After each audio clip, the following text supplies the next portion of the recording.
लेस्को के 5वां जिला में बिजली चोरों के खिलाफ ऑपरेशन जारी है। तर्जुमान के मुताबिक 25वें रोज के ऑपरेशन के दौरान 588 अफराद बिजली चोरी करते पकड़े गए, जिनमें से 258 FIR रजिस्टर्ड हो चुकी हैं। पकड़े जाने वाले कनेक्शंस में कमर्शियल 17, ज़रई 1 और 570 डोमेस्टिक थे। कनेक्शंस मुनक़ता करके उनको 8,77,396 यूनिट डिटेक्शन बिल की मद में चार्ज किए गए हैं। मजीद जानते हैं शेख रशीद से। जी शेख रशीद, आगाह कीजिएगा कि बिजली चोर पकड़े गए और उन पर जुर्माने भी आयद किए गए।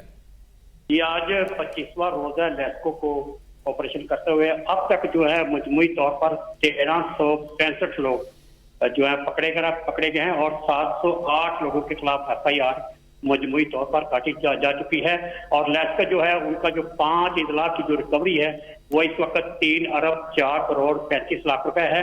और ये सिलसिला जो है ये तब तक जारी रहेगा जब तक इनका टारगेट है 10 अरब रुपए का। लेस्को का 10 अरब रुपए का टारगेट है और टारगेट तक जाने के लिए मजीद इनको 1.5 से 2 माह लग सकते हैं। जी बहुत शुक्रिया शेख रशीद।